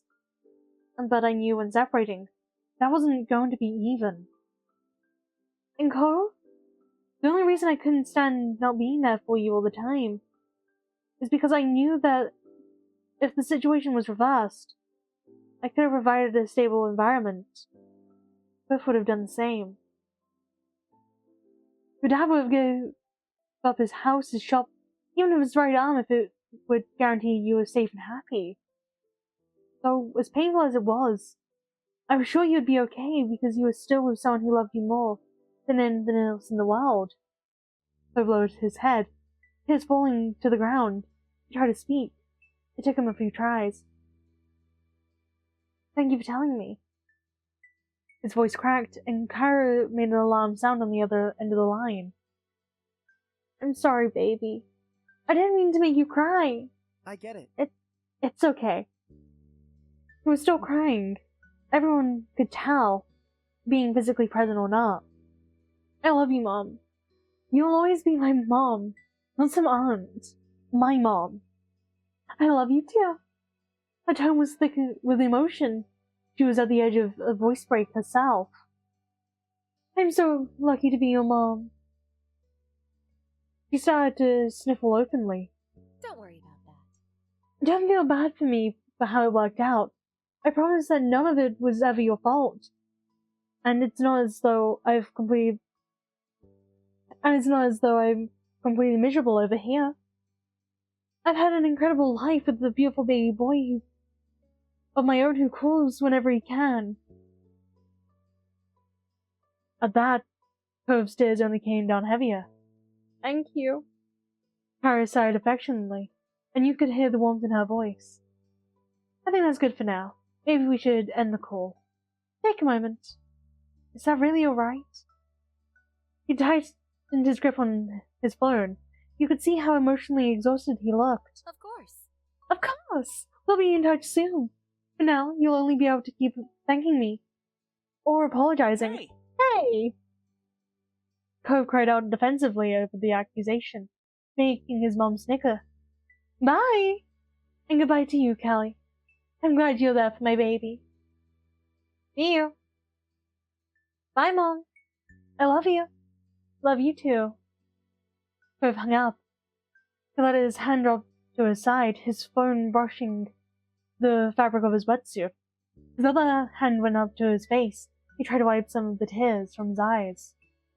Cove was red-faced.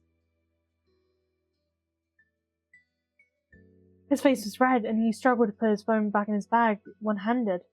You could tell he was getting worked up.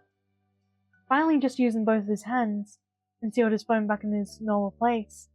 Cove sniffed, then reached out for you. His hand trembled in your grasp. You squeezed back.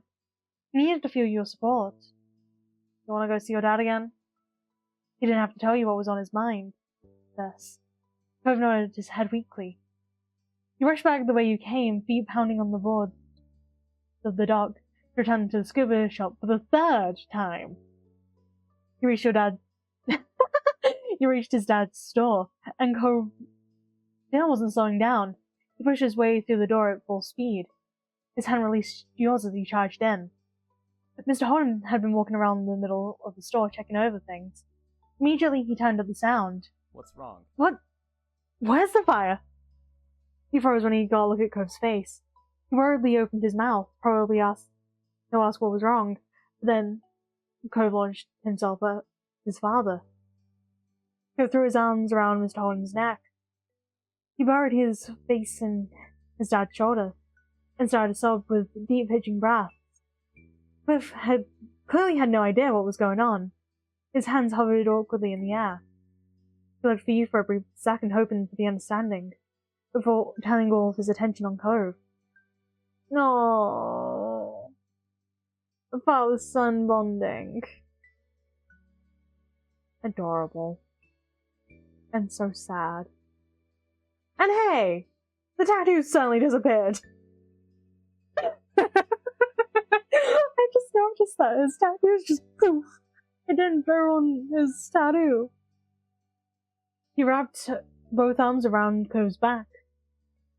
Cove looked secure in his father's embrace, protected and safe. It's okay. It'll be okay. Whatever it is, it's going to be okay. Cove kept crying. He inhaled deeply, his voice choking up when he tried to speak. I'm so sorry. You always were there for me. When I was growing up, I was mean to you. I'm sorry. What? Mr. Holden was completely taken aback. Can't expect this to be the issue.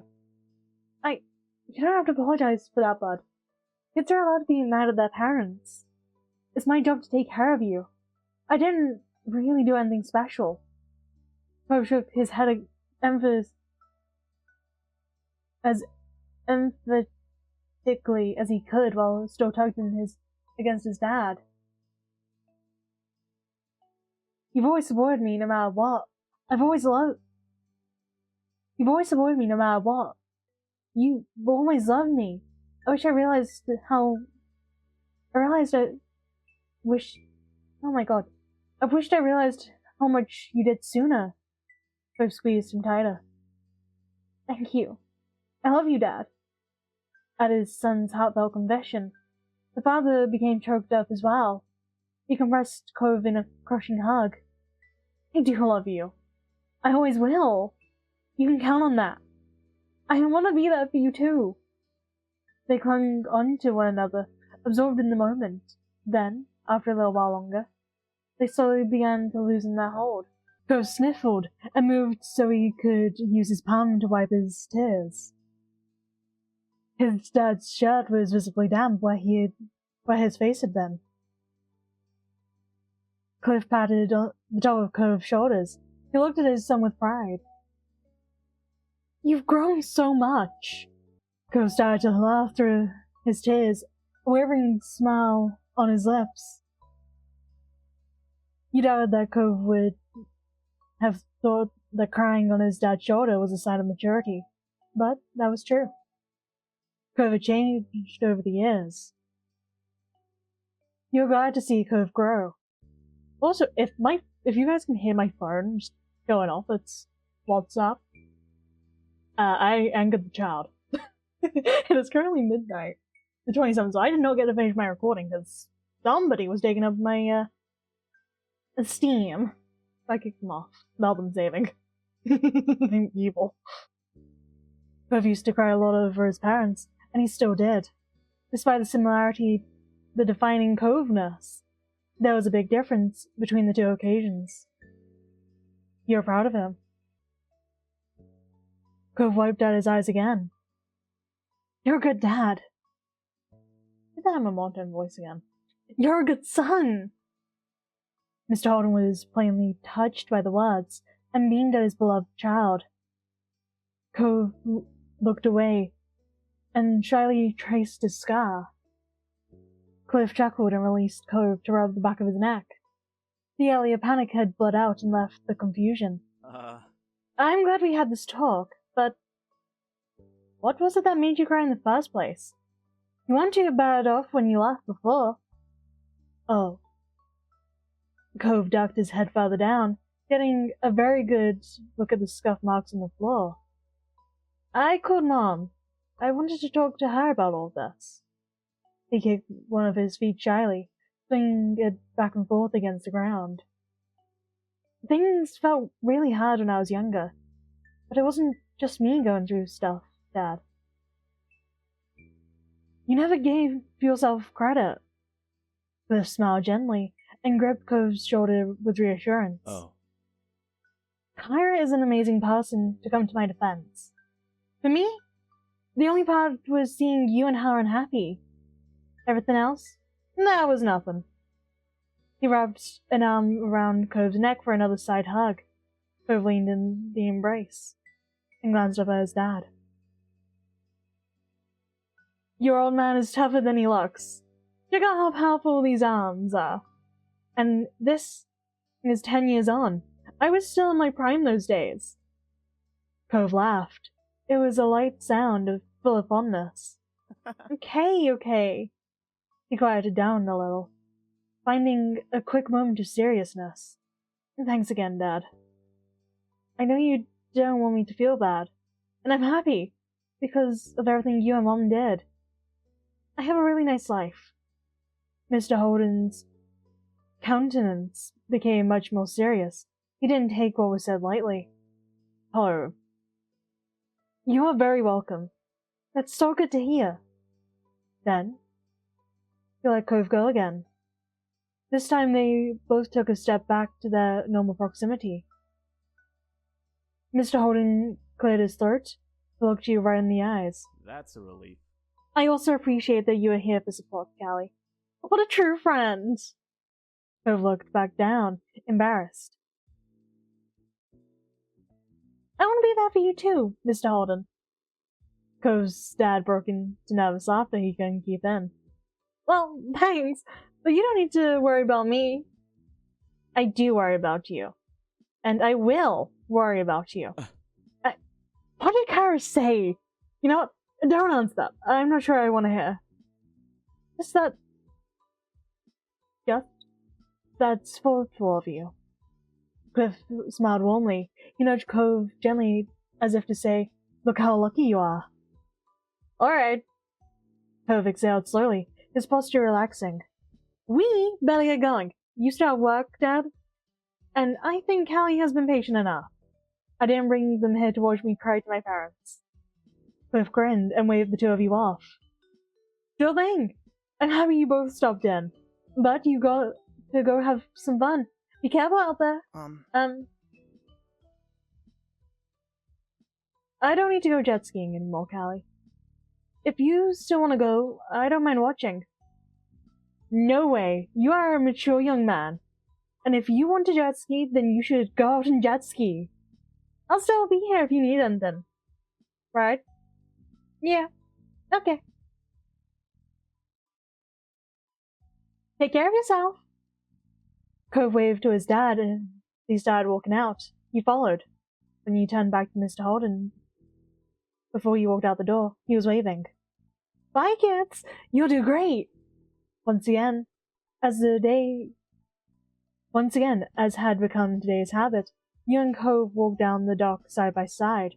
But this time, Cove had a bouncer back in his step. His smile was soft but radiant. Thanks for staying. And sorry for how long it took. I was curious anyway. Really? You nodded seriously. It had been a bit of a mystery for years at this point. Today was full of revelations, and you didn't mind. He sidestepped to lean in closer to you and wrapped his arms around you. You relaxed into his embrace as he held you tightly. You hugged him back. You could smell the scent of ocean on the breeze and the warmth of his chest. Cove exhaled and took a step back. His face a dazzling smile. The water lapped at the dock beneath your feet. Cove looked down when a particularly strong wave crashed into it. It's weird to think about my parents' relationship. There's all this stuff that I don't know yet. There's all this stuff that I don't know because I wasn't there, or because I was just a kid, or because I didn't exist yet. It feels really complicated. Relationships are complicated. You agreed with him. Connections to other people were as varied as the waves in the ocean. Cove nodded without elaboration. He looked out into the ocean wistfully for a moment before he shook it off. It's nice. I'm happy they were married, even if they didn't stay together in the end. I'm glad you're feeling better. You asked him what he thought about marriage for himself now.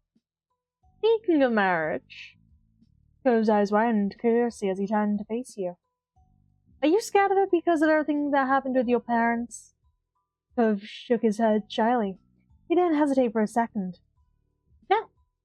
Surprisingly, I don't have an issue about the idea of getting married someday. He looked at him, not bothering to hide your intrigue.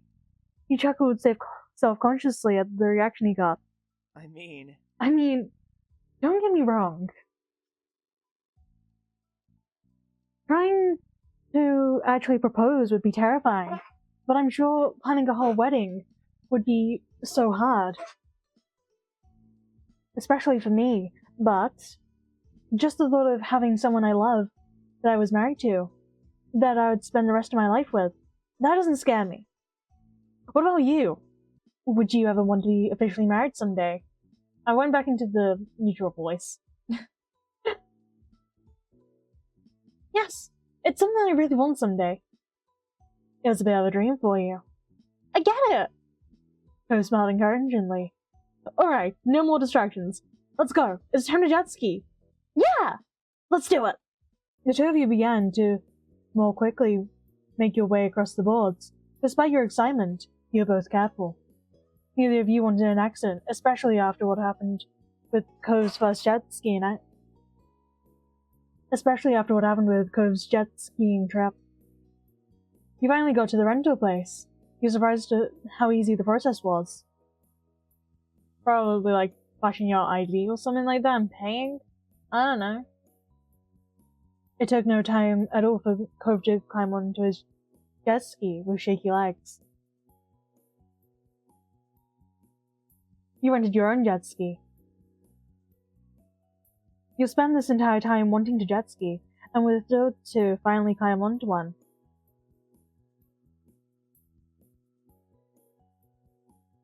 It was lime green with blue detailing. The jet ski rocked slightly as you got on, bobbing with the waves. You looked across the cove. He sat motionlessly astride his jet ski, preparing himself to start it up. Probably psyching himself up as well. Even from your distance, you could tell his hands were clamped on the handles too tightly. He was stiff and nervous. It'll be alright, Cove. Trust yourself. He took a deep breath. You could see the rise and fall of his chest. Thanks. Thanks, Callie. He inhaled slowly and started up the jet ski. It roared forward. You were surprised you could hear him squeak over the sound of the engine. He stopped after a few seconds and breathed again. After he calmed down, he started up once more. Cove sputtered and stalled with it for a while, going a little further each time. He grew more comfortable with the feel. He continued to struggle with the jet ski, but he refused to let that stop him. He kept going until he wrangled the machine into submission. Cove eventually reached the point where he only stopped the jet ski when he had something to say. He kept shouting things at you. This is amazing! Did you see that, Callie? This is so great! You would go on your own jet ski going as well. He made sure to keep a safe distance. Cove watched what you did with enthusiasm. Nice turn! He zoomed forward, and you could hear his bright laugh ring across the waves. You were relieved he had taken it so well. You had no trouble controlling the machine yourself, and enjoyed the freedom it offered. You sped around the ocean with a wide smile. Eventually the sun set and you had to pack up. It was thankfully still in one piece. No chaos necessary. After everything was returned, Cove dug his phone out of his bag and texted his parents to let them know about his triumph.